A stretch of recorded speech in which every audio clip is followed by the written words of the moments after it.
Hey friends, Mark Holmes here with, and as always, thank you guys for watching, commenting, subscribing, and being part of the Joe Blue Sports Report. So, injury update. The team doesn't get back on the field until tomorrow, but we're hearing that Amari Cooper's quad injury may keep him out for a while. That's definitely not good news, although I do have faith in Michael Gallup. I think Cedric Wilson, he gets some more time and stuff, he'll be okay. Randall Cobb, he's been up and down, but, they'll get more practice work at least this week, and it won't be a surprise. You got to dance with the ones that you came with. I mean, it's next man up. But it's also not looking good for La'el Collins as well as Tyron Smith. And we paid La'el Collins too. Well, but he's played well. I mean, you pay somebody has nothing to do with them getting injured. It's injury prone. That's the problem. I don't know if it's injury. I mean, you say same thing about DeMarcus Lawrence. DeMarcus Lawrence is of his own making because he didn't take care of his shoulder. He could have taken care of his shoulder. He has both shoulders. I think his hip and his knee. Yeah, and he's playing like he did in 2016, where he got one sack. It might be best to give him his guarantee money and just cut him at the end of the season if he doesn't perform. Because he's not worth that 21 a year. Well, I can't argue right now. He's not. He's got to definitely step up, and everybody's going to have to step up if those guys are out. That's going to make it difficult against the Eagles. But, the Eagles, they're hurting too. I mean, Deshaun Jackson has been out for them all season.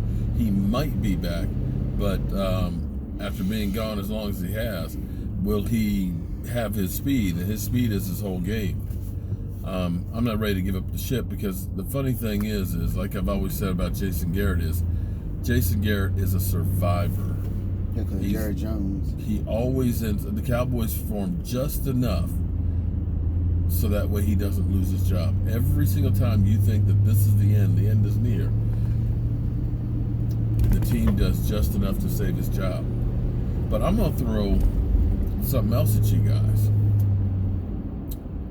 Supposedly the Cowboys offered Dak Prescott top 5 money, $30 million. And right now you look at $30 million, which is what Jared Goff is making, and Jared Goff had 77 yards. Let me say it again, 77 yards. Has 7 TDs and 7 interceptions. And the Rams are basically the same record we got, 3-3. Carson Wentz got the 33. He's playing pretty good. He's still staying upright, which is an amazing thing with the amount of hits he's been taking. But, we have so many people that say, don't pay Dak, let him walk. I'll be damned if I'll pay him. What if, hypothetically, Dak doesn't want to get paid by the Dallas Cowboys? And he's actually hoping what a lot of you fans out there say, don't pay Dak. Because when you think about, do we know that he likes working with Jason Garrett and that working with Jerry Jones? Likes being with Dallas Cowboys. Huh? That's the team you always wanted to play on. Yeah, but sometimes you get what you wanted, and it's not what you think it was going to be. I mean, think about it. If I don't know, I'm just putting it out there and asking a question.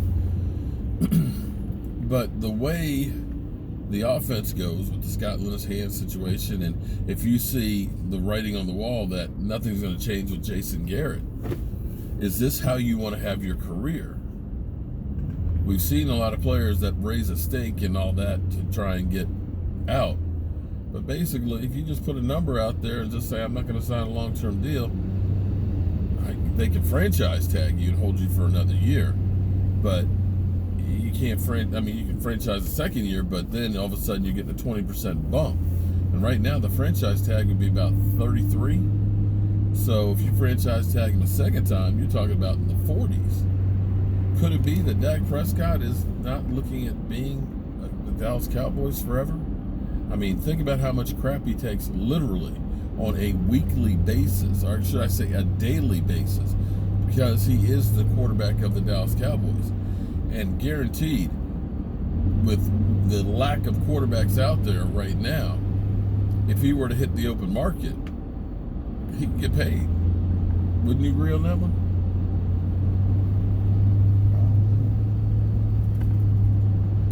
He's not going to leave. They'll get the deal done. I don't know. Before the end of before next season. I tell you what, as I'm going out here, you may love your company.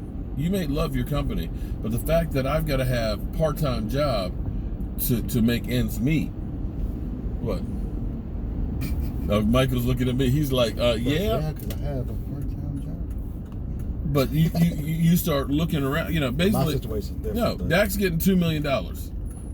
You got quarterbacks out there. Listen, Jared Goff is getting that every game. Think about that.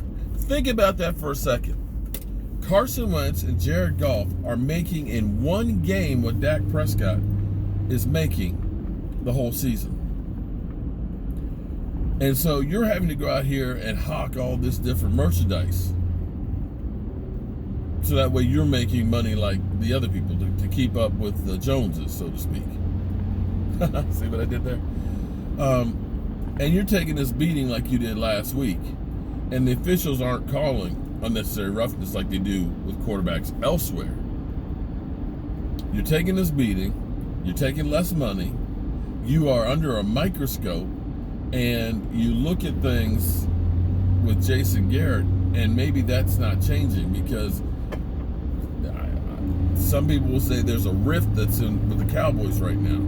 We saw a couple of players that didn't, low five Jason Garrett. We don't know if that's collectively the whole team. I don't know.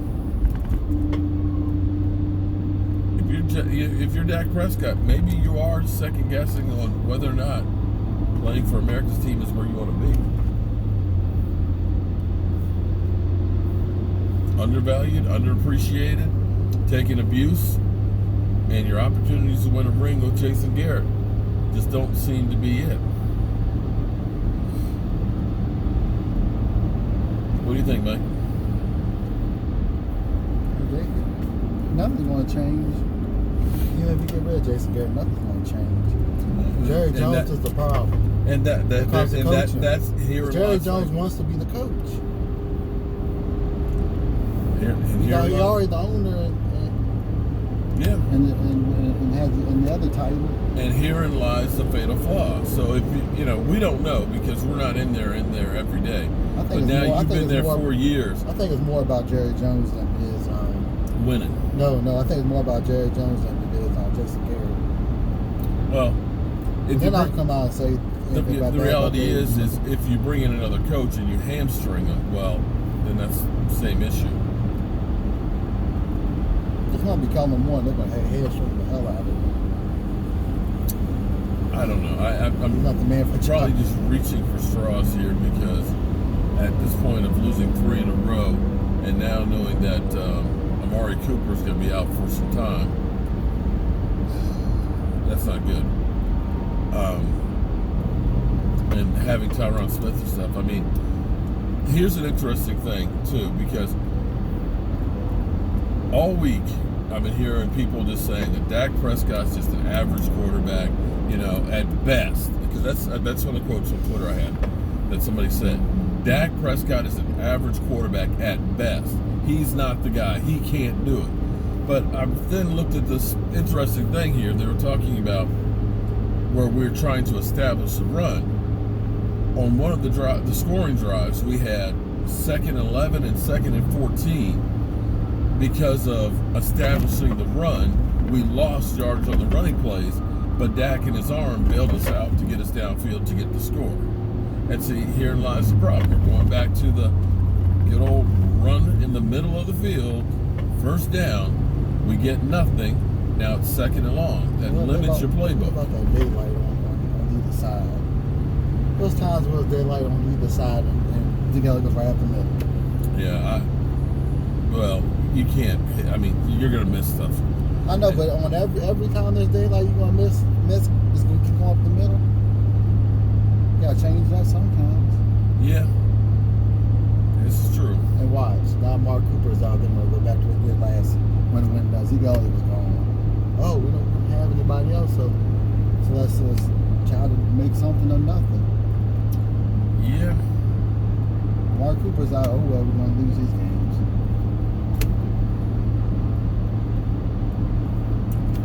Well, we'll wait and see. You can definitely see he's down in the dumps about the Cowboys. I'm down in the dumps about the Cowboys. In fact, I feel kind of lifeless right now. We need a victory in the worst way. And I'm sure, Philly, you're going to be taking those clips and putting them out, aren't you? Damn Eagle troll. I'm Mark Holmes. Thank you guys for being here. Because misery loves company. And this is... Make sure you subscribe to his channel. He's putting out some great stuff. I'll see you guys later.